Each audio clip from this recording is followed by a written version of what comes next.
반갑습니다. 반갑습니다. 자, 저희들이 지금 변산에서 소태산 대종사께서 그 법문해 주신 내용을 지금 집중적으로 보고 있는데, 자, 이제 오늘도 이제 몇 편씩 또 진행해 볼 겁니다. 자, 이 변산 법문은 그 말씀 있었죠. 주로 뭘 말씀을 하셨냐면 관심, 입정, 견성, 성불을 주로 설했다, 이렇게 나와 있습니다. 이 단어에 또 너무 속으면 안 돼요. 단어.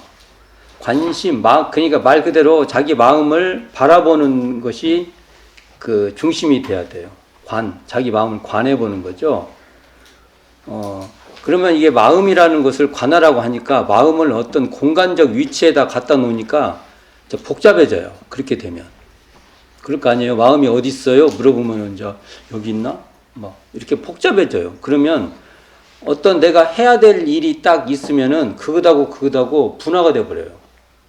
그렇죠. 마음이 어딘가에 있다고 하면, 그래서 마음을 관한다고 하면 마음을 어느 방향성을 가지고 어느 위치 공간을 가지고 이제 하기 시작하면 이제 계속 우리가 무언가를 집중하고 무언가를 해야 되는 일하고 이게 분화가 돼 버려요.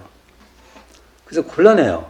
이게 이제 공부를 하는 과정에 어떤 마음을 집중하다 보면은 마음이 어디다가 그렇게 하는 일하고 떨어져서 살펴볼 수가 있어요. 이제 조금 되면 그 하는 자리가 마음이에요. 그러니까 이분화되면 안 돼요. 하는 자리가. 그러니까 관심, 이때 심이라는 것이 우리가 뭘 하는 그곳이에요. 거기를, 그것을 옛날같이 있는 그것에 끌려가지 말고 그것이 드러나는 자리를 잘 봐라. 이게 관심. 그리고 그 자리에 딱 있는 것이 입정이에요. 우리가 또 입정이라고 하니까 어떤 특수한 방법에 의해서 입정이 들은 걸로 지금, 그 방법도 다 일리가 있어요. 그러나 그것만으로 입정을 한다고 하면 곤란해집니다. 이게 관심, 입정, 견성, 관심이나 견성이나 같은 말이에요. 입정이나 같은 말이에요. 관심, 입정이나 견성이나 같은 말이에요. 그렇게 해서 성불, 마음의 자유를 얻는 거예요. 마음을 이곳에서도 그렇게 쓰고 저곳에도 그렇게 쓰고. 대종사님께서 마음의 근본자리를, 근원을 깨달아서 사용할 때 편벽됨이 없게 사용한다 그러셨잖아요. 사용해라.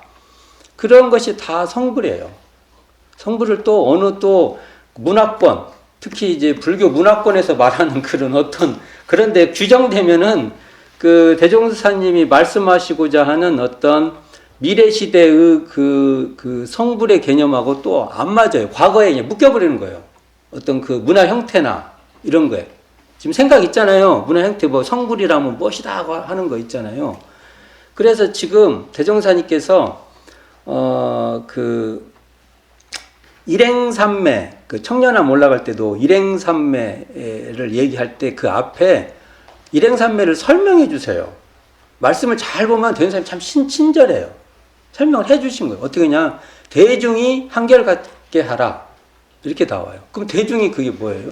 대중이 일원상이에요. 그러니까 대종사님이 무시선법에 보면은, 무시선법은 이렇게 됐을 거예요.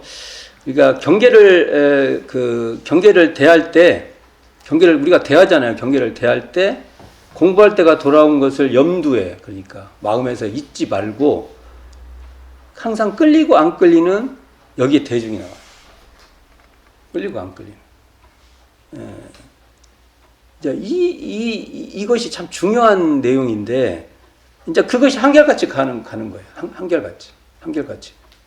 한결같다고 해서 어떻게, 안 끊어지고 계속 가요. 또, 끊어지지. 그러면 또 하고. 우리가 해야 될 일이겠죠, 그게. 그래서 그것이 지속성이 훨씬 더, 오래 갈 수 있도록 우리가 그래 볼 필요가 있다고 봅니다. 자, 오늘은 좀 더 설명해 보면은 그럼 봅시다. 이런 상 진리장이 다 있어요. 이 말씀이. 자, 끌리고 안 끌리는 그 대중심이 어떻게 생겼냐, 우리가. 그 자리가, 우리가 보통 경계다 오면 그게 상이지 않습니까? 상. 모양이 있는 거예요. 그 모양에 안 잡혀야 돼. 마음 그 자리가 원래 안 잡혀 있어요. 원래. 안 잡혀야 되는 게 아니라 원래 안 잡혀 있는 거예요. 그리고 거기에 우리가 주하지 않는 거예요. 그리고 거기에 생각이 거기에 붙잡혀 있지 않는 거예요. 뭐 그런 것을 옛날에는 뭐 무상, 무주, 무념, 다 같은 말이에요. 그게. 근데 대행사님이 이런 용어 잘 안 써요. 이런 용어 잘 안 써요. 그런 용어에 또 갇히니까 우리가. 그게 막 거창한 용어 같이 느끼지 않습니까? 그걸 쓰면 마치 막 공부가 대단히 잘 된 것 같이 막 얘기를 해요. 그러니까 대행사님 거의 안 써요. 읽어보시면 알 거예요. 나중에 전수 쭉 읽어보시면 안 썼다고 해야 맞습니다. 그리고 이것을 아예 일반적인 말씀으로 말씀을 하세요. 그냥. 그러니까 끌리고 안 끌리는 대중이 있냐? 이것같이 정확한 말이 어디 있어요? 실제로 이것은 이 개념을 안 만든 거예요. 제가 왜 이것을 말을 해보냐면 개념을 안 만들어요. 그리고 실제 행위만 얘기를 해요. 끌리고 안 끌리는 대중을 잡았냐? 그러면 그걸 하면 그 자리가 나중에 굳이 문자로 써라면은 무념도 되고 무상도 되고 무주도 되고 그런 거예요. 근데 그 개념 얘기를 막 해갖고 얘기를 하면 실질적인 걸 안 해, 우리가. 대중사님 의도하신 것 같아요. 이런 것도 우리가 잘 읽어야 됩니다. 실제로 내가 그 대중심을 있게끔 끌리고 안 끌리는 그 대중을 한결같이 하고 있냐. 이게 중요한 거죠.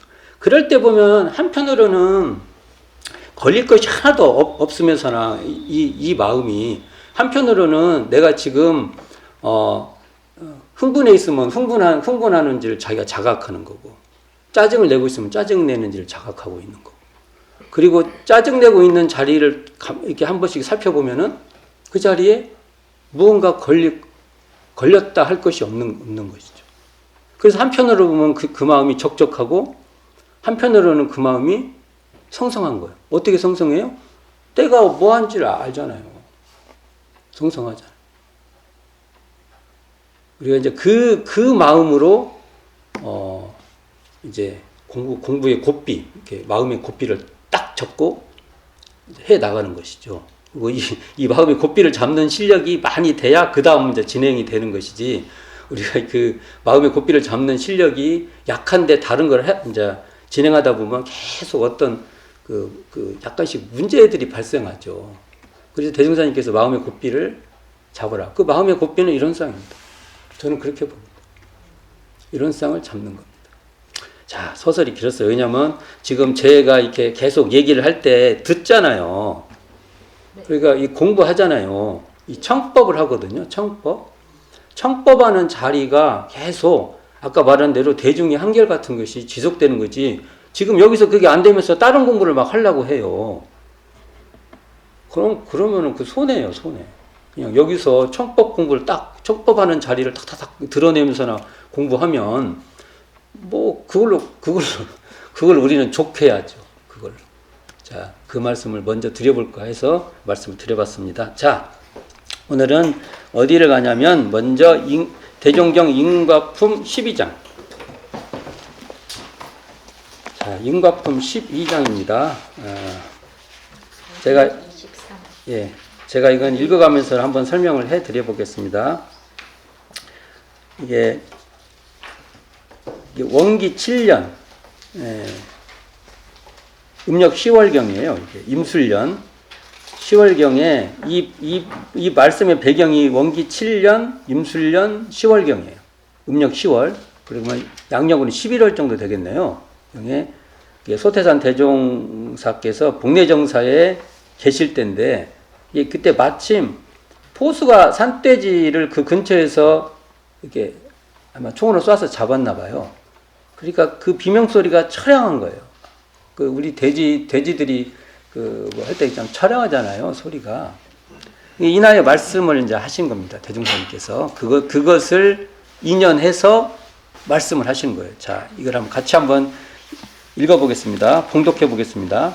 한 물건이 이로움을 보매 한 물건이 해로움을 당하는도다 하시고 또 말씀하시기를 산돼지의 죽음을 보니 전날에 산돼지가 지은 바를 가히 알겠고 오늘 포수가 산돼지 잡음을 보니 뒷날 포수가 당할 일을 또한 가히 알겠도다. 이게 이제 대종사님의 그 말씀, 육성 말씀입니다. 이게. 자, 이 말씀이 월보 37호에 이게 등재되어 있는 말씀입니다. 이게 소태산 대종사 당대 때 문자로 발표된 말씀이죠. 자, 여기서 우리가 여기서 보면 핵심적인 말은 전날에 산돼지가 지은 바 이게 나와요. 산돼지의 죽음을 보니 전날에 산돼지가 지은 바를 가히 알겠고 오늘 포수가 산돼지를 잡음이 자 앞에는 전날이었죠. 네. 자 단어가 이게 전날이 하나가 나오고 그 다음에 뒷날 포수가 당할 일을 또 이 가히 알겠도다고 말씀하십니다. 자 대종사님의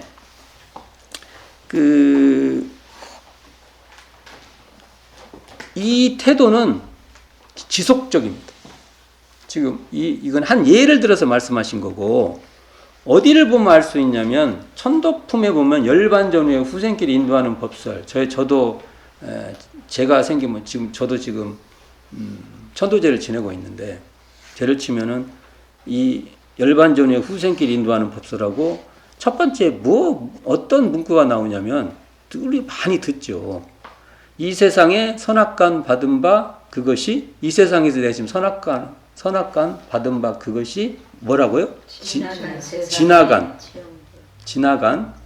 세상에 지은 바 그것이요. 이 세상에 지은 바 내가 지금 이렇게 지은 바 그것이 뭐라고요? 미래 세상에 또 다시 받게 될 바 그것이니 이것이 뭐라고요? 대자연의 천업이다. 이게 원칙으로 지속적으로 나갑니다. 이 말씀의 한 버전이에요, 이게. 그럼 우리가 보통 삼세인과라고 말을 할 때, 삼세인과라고 말을 할 때, 대종사님은 뭐, 예를 들어서 누구의 후신이니 뭐, 이런 거 말씀 안 하세요. 이런 거 잘 말씀 안 하세요. 그럼 뭘 하냐? 이 말씀 하시는 거예요. 우리는 이 말에 대한 확고한 이해와 확신을 가지고 생활하면은 우리가 어떤 거? 삼세인과를 우리가 통달했다. 이렇게 말할 수 있는 겁니다. 누구 어쩌니 저쩌니 그런 것은 모를수록 좋아요. 제가 보니까 오차가 심해. 누구 후신이라고 하는 순간 그 친구가 잘못됐다. 그러면 굉장히 곤란해요. 교단에 그런 경우가 많아요. 누구 후신이라고 했는데 그 친구 그렇게 하면 안 돼. 그럼 어쩔 거예요. 이게 대종사님 그런 것은 그리고 원리적으로도요. 인과는요 폭포같이 막 흘러가요. 그러니까 그 조건이 폭포 같다는 거예요. 조건이 인연과의 조건들이. 그래서 우리가 그냥 개별적으로 이렇게 하나씩 찍어서 알기가 쉽지가 않아요. 그냥 모르는 게 당연해. 모르는 게. 인간은 우리가 알아서 하는 게 아니에요.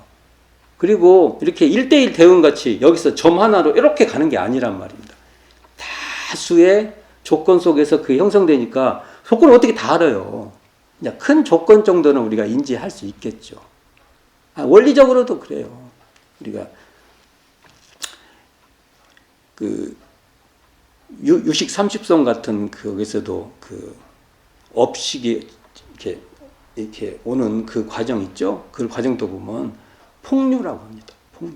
그러니까 그렇게 하는 게 알고 우리는 이 말씀에 철저한 자각이 있으면 된다고 봅니다. 그러니까 내가 뭐가 있으면 내가 여기 나왔잖아요. 이 세상에 선악간 받은 바가 지내간 세상에 지은 바다.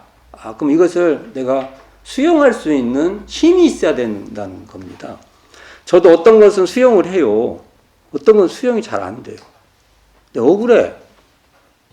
이것은 실제로 내가 그렇냐 안 그렇냐가 중요한 게 아니라 그걸 받아들일 수 있는 힘이에요. 나의 힘. 굉장히 중요합니다. 나의 힘. 그리고 제가 지금 지으면 그것이 미래성에 받게 될 그거니까 지금 내가 잘 짓고 살아야죠. 요런 관점이 중요하다고 봅니다. 자, 이 이야기가 변산의 포수 이야기하고 겹쳐 있어요. 대종사님께서 변산에 사실 때 예화를 드려요. 예화가 있는데 그 중에 대표적인 예화가 뭐냐면은 내소사 공양주. 내소사 가보시죠. 공양주. 거기 제가 설성당 가갖고 일터 직장이십니다. 그랬고 도화골 앞에 보면 도화골 있었죠. 동네정사 앞에서 이렇게 보면 도화골 막 바위가 쫙 펼쳐져 있죠. 도화골 이진사 이야기 그리고 포수와 산돼지 이야기예요. 포수와 산돼지. 이 책에 있죠. 책 몇 쪽인가요? 194. 여기 보면 이야기가 있는데 제가 한번 이야기를 간추려서 한번 얘기를 해드릴게요. 나중에 한번 가서 읽어보세요. 자, 이 이야기도 이제 대종사님께서 예화로 쓰셨던 이야기예요. 그러면 자, 이 이야기가 어떻게 되냐면 월명암과 관계된 이야기예요. 월명암은 예로부터 수도도량으로 유명해서 큰 스님들이 많이 수도했다고 봅니다. 이곳에 진묵대사도 이곳에서 진묵대사가 한번 이걸 중창해요. 중창.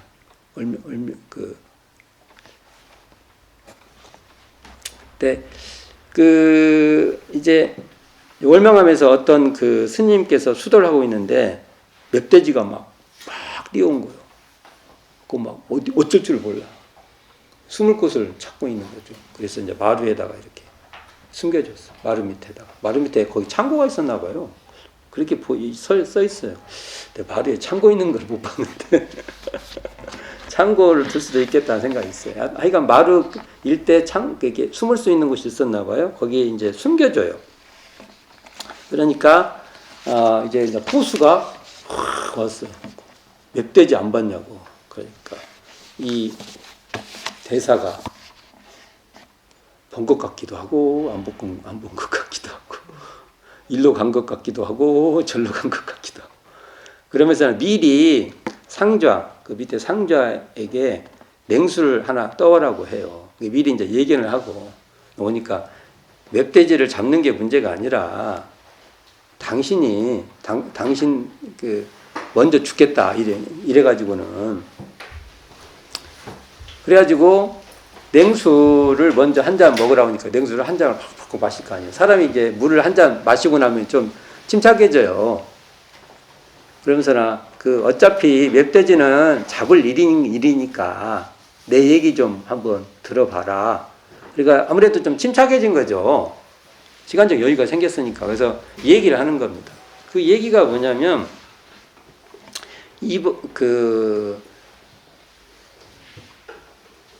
옛날에 지관은 왜 산을 다녀요? 왜? 명당을 찾으려고 다닌 거예요. 명당을 찾아야 지관이 돈벌이가 돼요. 그걸 팔아야 될 거 아닙니까? 요지를 쓸 때, 좋습니다. 해가지고. 그래요. 지관도 이게 다 직업정신으로 하는 겁니다. 그게. 그래서 이제 다니는데, 어떻게 잘못돼가지고 길을 잃어갖고 계속 헤맨 거예요. 산 속에서. 그래서 한 3일 동안 헤맸나 봐요. 너무 배고파. 근데 이렇게 보니까 어떤 사람이 지금 벌초를 하고 있는 거예요. 벌초. 그럼 이게 대충 벌초면은 추석 전후인 것 같아요. 벌초라고 나오니까. 그래서 이제 옛날 도시락 있지 않습니까? 이렇게 대나무로 짜가지고 이렇게 환기돼 있어. 주먹밥으로 만들었는지 어떻게 만드는지 자기가 거기다 넣어놓고, 나무, 소나무라고 하는데 소나무에 걸어놨어요. 이렇게. 그거 딱 보니까, 이제 살겠다.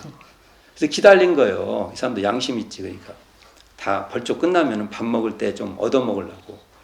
근데 이 머슴이 그것을 안 주고 홀라당 다 먹어버렸어. 옆에서 내가 지금 너무 배고프니까 나 좀만 이만큼만 주라.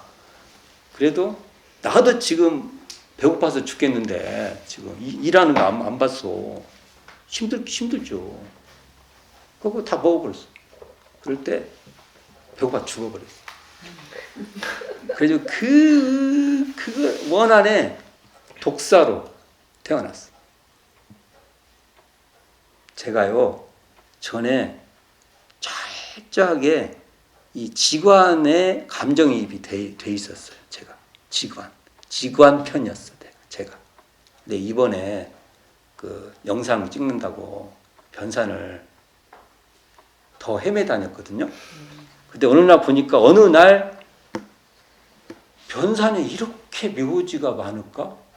이게 묘지가 많은 줄 알죠. 계속 보고 다니니까.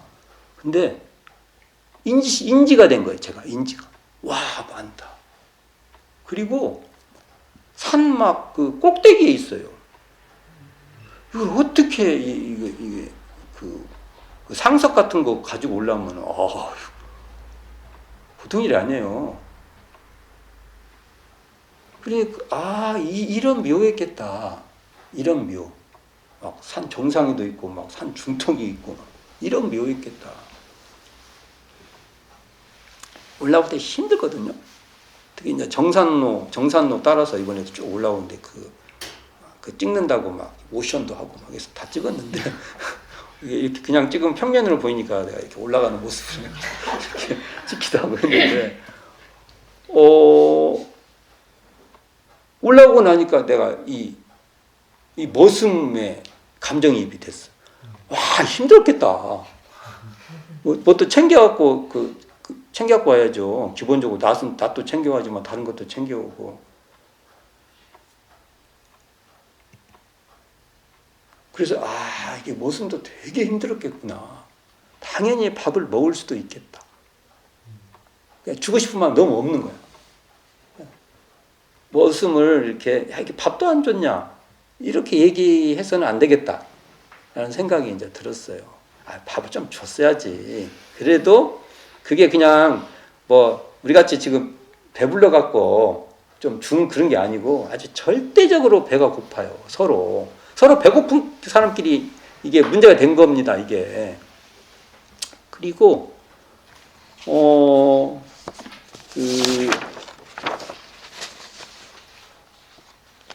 변산이 명당이 많은 곳이구라는 걸 이번에 확실히 알았어요.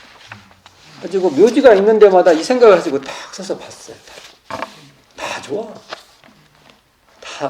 다 명당이야, 명당. 자, 이제 그건 그거고. 일단은 이제 그렇게 해가지고, 그러니까 지관이 막 다닐만 하다고요. 그렇게. 그러다가 이 독사가 됐죠. 그 다음에 또 이분이 이제 머슴이 이제 벌초로 왔을 거 아닙니까? 근데 이제 너무 더워서 이제 옹달샘에서 물을 마시는데 독사가 입을 꽉 물어버렸어. 그 독사가 입을 꽉 물어버렸어. 가지고 또 죽어서 내가 지금 너무 집살이 하면서 이렇게 지금 하는데 이거 벌초고 물 하나 먹으려고 했다가 이게 독사에 죽었다고 해서 딱 죽어가지고 이 분노에 멧돼지가 됐어. 이 멧돼지는 그냥 이런 웬만한 건 안 먹고 다 독사만 먹고 살아. 그냥 변산이는 독사는 다 잡아먹어. 이게 그 독사가 또 그래가지고 또 뭘로 태어났냐? 포수로 태어났어. 가지고 그냥 이 포수는 또 멧돼지는 다 잡고 다녀요. 그 순간 이 포수가 이거 제 얘기네요.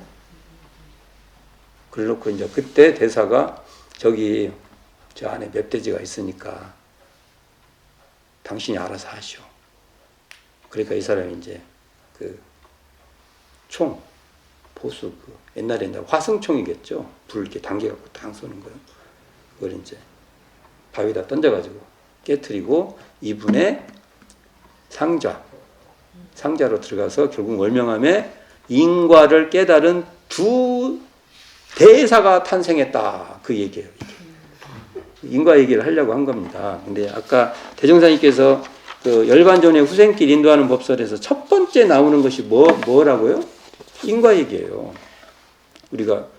우리가 그 천도에서 1차가 인과, 2차가 성품, 3차가 집착, 그렇게 구조가 돼 있어요. 그리고 4차가 이런 그 성현의 회상을 만나서 공부하는 기회가 많지 않다는. 대충 이 종족 그 정도로 돼 있어요. 구조가. 1차가 인과예요. 그때 이런 인과 얘기를 할 때 인과품 10장 한번 봅시다. 위에죠. 같이 한번 봉독해 보겠습니다. 인과품 10장 10. 한 제자 어떤 사람에게 분변을 당하고 분을 이기지 못하거늘 대종사 말씀하시기를 내가 갚을 차례에 참아버리라. 그러하면 그 업이 쉬어지려니와 내가 지금 갚고 보면 저 사람이 다시 갚을 것이요 이와 같이 서로 갚기를 쉬지 아니하면 그 상극의 업이 끊일 날이 없으리라. 이게 이제 갚을 차례 쉬으라고 나오죠. 네. 이게 이제 요 얘기도 같은 말인데 계속 뺑뺑뺑 도는 거예요. 이야기의 사실 여부는 중요하지 않아요. 이야기를 할 때 우리는 어떤 생각을 가지냐면 이게 진짠가? 그걸 말하려고 하는 게 아니에요. 이게 이 이야기를 통해서 무언가를 생각하도록 하기 위해서 이야기를 하는 거예요. 이게 진짜 독사가 태어나가지고 그다음 맵돼지가 되고 또 맵돼지가 태어나가지고 또 뭐 포수가 되고 이런 건 중요하지 않아요. 이 말은 독사, 맵돼지, 포수는요 우리들의 마음일 수도 있어요. 우리가 그렇게 바뀌잖아요. 갑자기 내가 어느 날 내가 독사가 돼버려요. 이런 독사야 나 지금. 근데 또 저 다음에 한 대 맞으면 나는 지금부터 맵돼지야. 이제 그러면 또 한 대 때리면 그래? 나는 포수야. 이제 또 이렇게 이러는 겁니다. 이게 우리가 그렇지 않습니까? 이게 주고받기를 계속 하는 거지 않습니까? 이때 공부를 한 사람 같으면 그걸 멈춘다. 내가 내 차례 때 멈춘다. 멈추려면 어떻게 되겠어요? 그냥 멈춰줘요? 그래서 인과도요, 우리가 그 일원상 자리, 그 텅 비고 고요한 자리를 내가 그 자리에 그쳐 있을 때 멈춰지는 겁니다. 이 멈춰라니까 그냥 내가 멈춰질 줄 알아요. 일원상에 대한 공부, 이 청정 일원상에 대한 공부가 바탕이 돼야 이것도 멈춰져요. 인과도. 그러니까 인과하고 성품 공부는요, 사실은 양면일 뿐이에요. 근데 이걸 따로따로 이렇게 얘기를 하니까 공부가 우리가 뭔가 정확하게 안 되는 겁니다. 그러니까 여기서 멈추기 위해서는 어떻게 해야 돼요?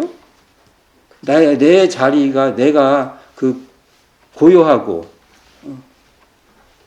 텅 비고 청정하고 그렇게 또 뚜렷한 그 적적성성한 그러한 우리의 그 마음을 가지고 멈추는 겁니다. 그 마음으로 멈추는 겁니다. 그래서 대산종사의 이 인과를 정리한 말씀이 있어요. 그 참 우리가 쉽게 받아들일 수 있게끔 문장으로 정리해 주셨어요. 이런 건 참 우리가 잘 우리가 사용을 많이 해야죠. 뭐냐면 인과는 여수, 줄여, 받을 수, 주고받는 것이다. 주고받는 거예요. 그러니까 달게 받아 보복하지 말아라. 이걸 이제 한문으로 하면 감수불복. 달게 받아서 보복하지 말아라. 그래서 다음은 어떻게 하나? 선업종운, 일체종운. 그러니까 좋은 업을 짓고 은혜의 종자를 심어라. 아주 정리가 명쾌하죠. 구분이 딱딱딱딱 이렇게 떨어지게끔 설명해 주신 거예요. 그래서 저희들은 이제 궁극적으로 인과를 잘 지어가기 위해서 남에게 감수불복하기 위해서라도 우리의 본래 청정한 일원상 자리를 우리는 공부를 해야 됩니다. 그 자리를 사용해야 된다는 것, 이것이 이 장의 중요한 내용인 것 같습니다. 인과와 성품은 둘이 아닌 자리다. 자, 다음 장을 넘어볼까요? 자, 이번에는 천도품 25장 펴보시기 바랍니다. 천도품 25장 빨리 펴보세요.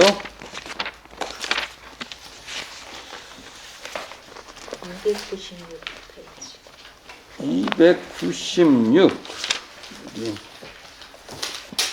자, 천도품 25장 같이 봉독해 보도록 하겠습니다. 296 대종사 말씀하시기를 내가 어느 날 아침 영광에서 부안 변산 쪽을 바라다 보매 허공 중천에 맑은 기운이 어리어 있는지라.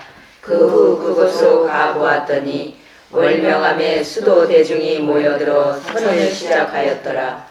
가연 정신을 모아 마음을 밝히고 보면 더럽고 탁한 기운은 점점 가라앉고 신령하고 맑은 기운은 구천에 솟아올라서 시방상계가 그 뚜렷한 기운 안에 들고 육도 사생이 그 맑은 법력에 쌓여 제도와 천도를 아울러 받게 되느니라.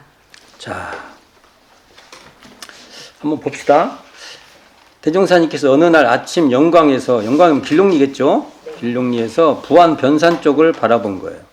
부안 변산 쪽이라면 길롱리 이때가 대략 구간도실에서 바라본다고 하면 대충 마촌 앞산봉 쪽으로 바라보셨을 거예요.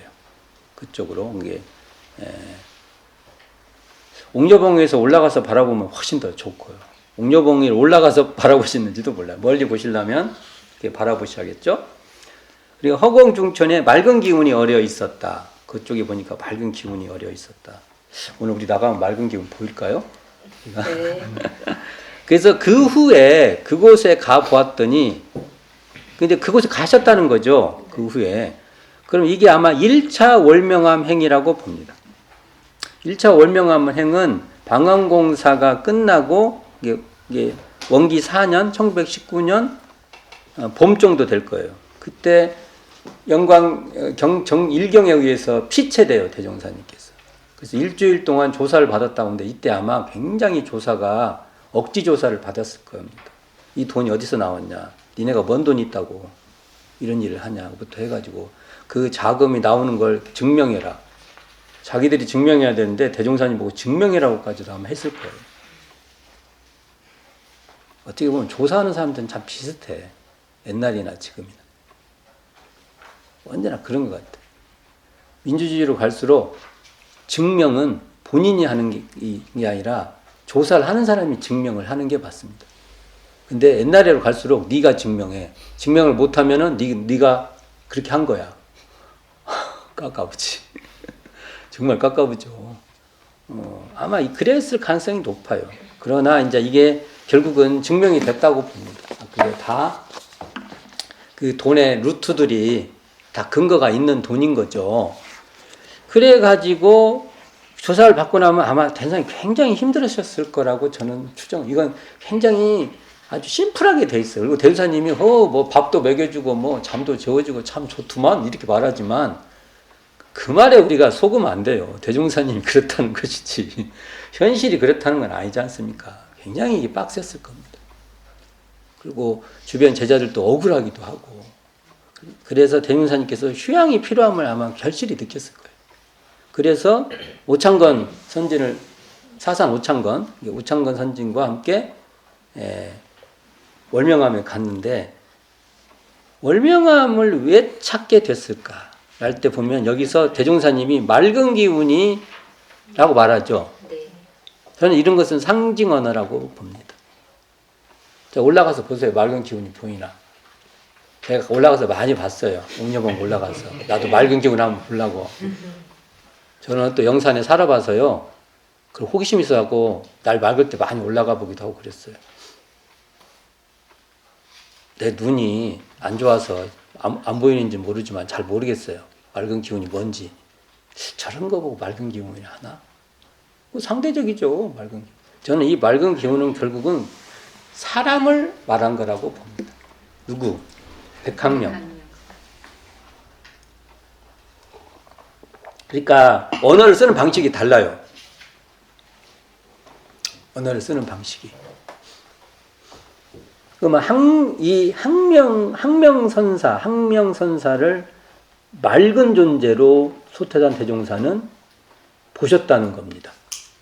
맑은 존재로. 근데 이제 어떻게 설명을 하시냐면 뒤에 보면 설명되지. 월명암의 수도대중. 수도가 뭐예요?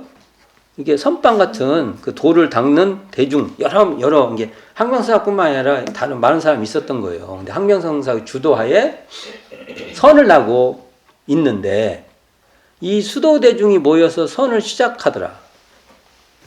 그래서 그가 기운이 막다는 겁니다. 여기에 수태산에 관점이 있습니다. 돌을 닦는 것이 바로 맑은 겁니다. 막다는 것이 우리가 뭐 맑은 거 찾아다니잖아요. 그러면 안 돼요. 돌을 닦는다는 게 뭐예요? 수도. 우리로 말하면은 마음을 닦는 거, 일원상 자리를 우리가 잘 드러내는 것이 바로 돌을 닦는 겁니다. 그러면 막다는 거예요. 그러면 다른 게 막다는 게 아니라. 근데 이 일을 누가 잘하냐면 이때 크게 불교라고 다 안 하는데 이 항명스님이 살아있는 분이라 그 일을 했던 겁니다. 그리고 항명선사의 소식도 알고 계셨던 것 같아요. 그리고 찾아갈 사람에게 휴양처를 찾으려면 이왕이면 그곳에 간 겁니다. 대종사님께서. 그 뒤에 뭐라고 돼 있어요? 과연 정신을 모아 마음을 맑히고 보면 마음을 어떻게 맑혀요? 우리가 맑은 자리, 고요한 자리라고, 고요하다고도 되고, 적적 성성이라고도 말하고, 그 자리가 텅 볐다고도 말하고, 일체에 걸림이 없다고도 말하고, 하는 이 자리를 딱 드러내고 보면, 더럽고 탁한 기운은 점점 가라앉고, 그래서 더럽고 탁한 기운이 뭐예요? 이제 이런 것을 우리가 대종사님이 이때만 해도 문자를 요즘 민초들의 언어를 쓰고 있는 겁니다. 이게. 그럼 우리는 이것을 정전의 언어로 우리가 바꿔볼 필요가 있어. 대종경을 볼 때 중요한 것이 그 상황에 따라 하시는 말씀을 정전의 언어로 우리가 계속 읽어야 돼요. 다시 읽고 해야 돼. 그럼 이것은 결국은 탁한 기운은요, 우리가 분별하고 망상, 분별망상, 잡념, 망념 이런 거예요. 우리가.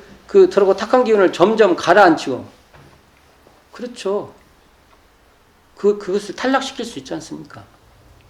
신령하고, 우리 원래 신령한 그 자리, 그리고 맑은 기운, 맑은 그 자리를, 그게 뭔 자리예요? 우리가 보통 일심이라고도 하고, 전이란 마음이라고도 하고, 그걸 각성, 깨어있는 자리라고도 하고, 이 자리를 구천에 솟아오르겠어. 구천이라는 그냥 높은 데죠. 구천을 어떻게 솟아요? 구천이?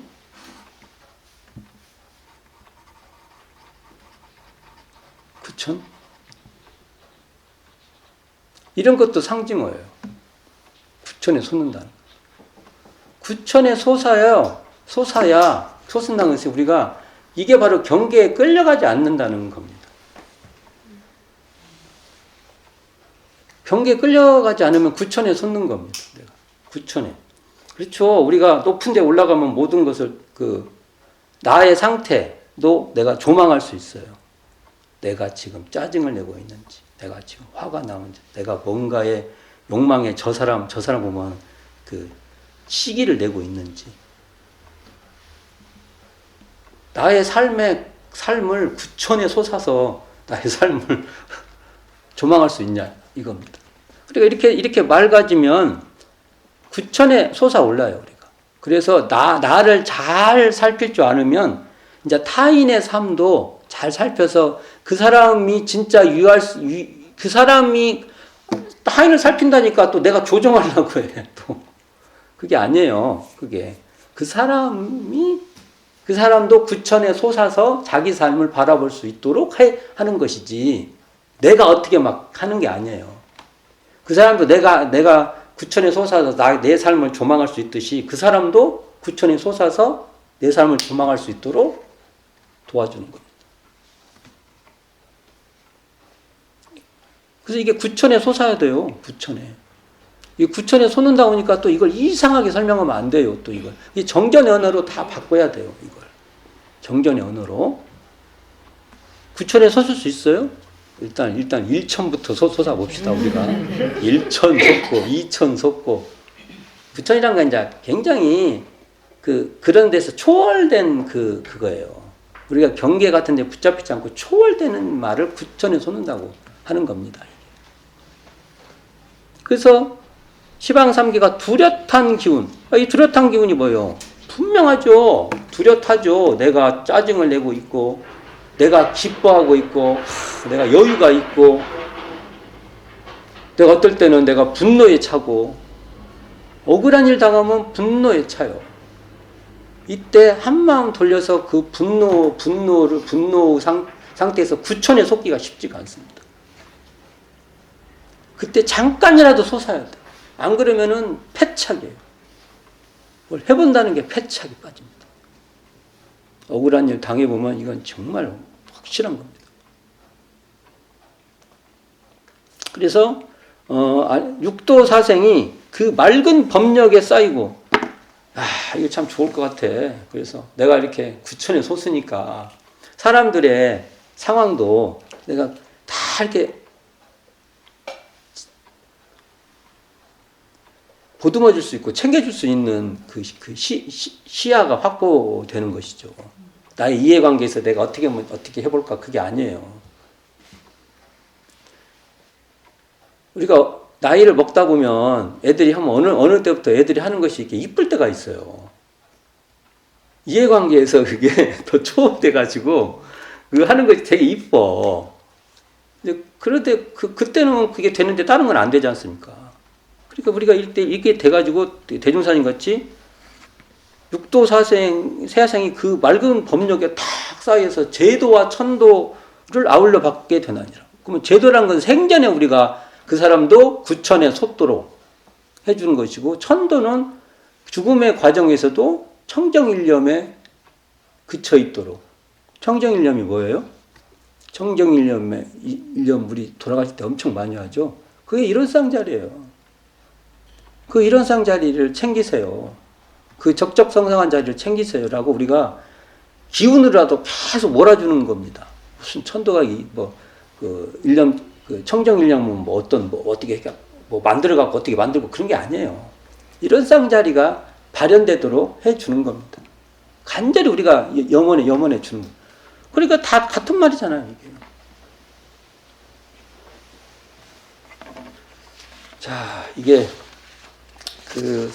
그 항명선사 얘기를 좀 해보면, 항명선사, 제가 맑은 기운을 항명선사라고 했는데, 항명선사 주장이 선농일치, 반농반선, 이걸 주장을 했고, 실제로 이제 그 월명함에서는 주장을 했고, 실행은 내장사에서 이제 해보시는 건데, 대종사님은 어떤 분이에요? 영육상정, 이사병행, 동정일려의 정신으로 방언공사를 준행했던, 실제로 했던 그런 인물이죠. 그러니까 이 두 인물, 이런 사상적 직위가 통했다는 건 이런 겁니다. 딱 알아요. 이게 간을 딱 찍어보고 알아. 우리가 간장 딱 찍어보면 이 자리구나 딱 알죠. 우리가 공부할 때 간장은 강렬하거든요. 간장을 하나 놓고 하나 찍어봐. 이 자리지. 간장 찍어보면서. 그것도 좋은 방법이에요. 이게 자극이 세. 간장을 다 하나씩 놓고 한참 한 10분간 있다가 또 다음에 간장 한 번 더 찍어 먹어봅시다. 명상이에요. 그것도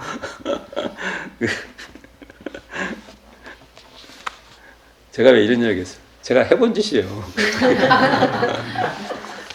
그렇게 하는 거예요. 그렇게. 그러면 이 항명선사하고 만남은 어찌 보면 선불교의 그 당대 선불교의 어떤 선불교를 진짜 잘 다루고 있는 분을 직접 그냥 관통해 가는 겁니다. 또 불교 혁신, 불교를 조금 더, 이게 반농반선만 해도요, 불교 혁신이에요. 불교에서 기존의 불교는 그렇게 안 해요. 안 한단 말이에요. 근데 그렇게 하겠다는 거예요. 그리고 어떤 이 양반 항명선만 해도 외국에 다녀오신 분이에요. 외국 물물을 알아요. 그래서 어떤 근대 불교, 근대성 이런 것에 대한 그런 것을 이렇게 담고 있는 분이에요. 그리고 이 학명은요, 만해 한용은 또 백용성 스님 이런 불교 개혁론자들하고 다 이렇게 네트워크가 있는 분이에요. 이분이. 한용운 스님이 이 월명암 근처 고창까지 오셔가지고 편지를 보내요.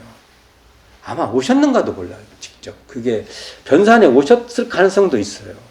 한용운. 그러면 그 변산에 백학명, 한용운, 소태산이 만납니다. 근데 그걸 이제 지금 유추예요. 유추. 그런 것도 생각해 볼 필요가 있어요. 그럴 때 그 교류와 네트워크 여기에는요 선불교의 정수뿐만 아니라 불교 혁신의 그 고속도로에 소태산 대종사가 쫙 들어간 겁니다. 그래서 변산을 또 너무 외지다고만 보면 안 돼요. 외형 그 환경은 외진지 모르지만 그 어떤 그 사상의 힘은 또 만만치가 않습니다.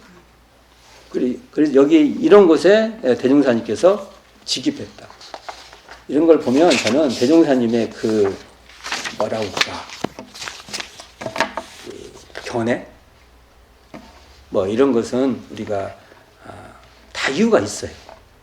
대종사님께서. 그래서 변산에 가셔도 그런 살아있는 그 맥을 나도 거기에 훅 들어가야 돼요. 우리도 들어가려고 하고 일단은 이 말씀 그 맑은 기운을 우리가 어떻게 우리 삶에 확보해서 구천에 솟는 거예요.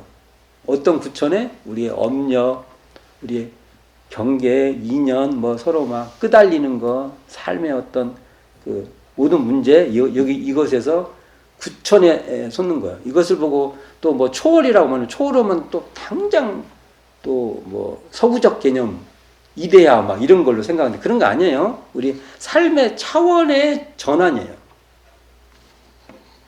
그래서 이런 것은 우리가 많이 공부해 봤으면 좋겠습니다. 자, 그 다음에 한 장 더 해보겠습니다. 여기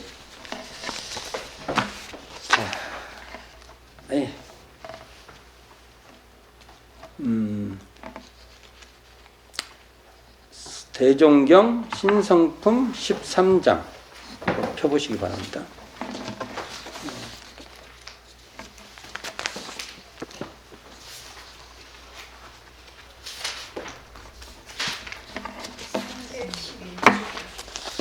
여기까지 합시다. 여기까지.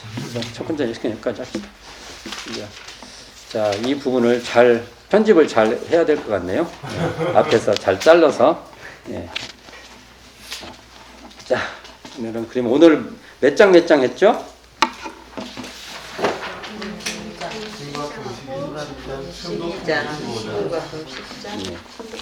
자, 이 장을 잘 한 번 더 나중에 잘 봉독해 보시길 바라면서 자, 이번 시간 마치도록 하겠습니다.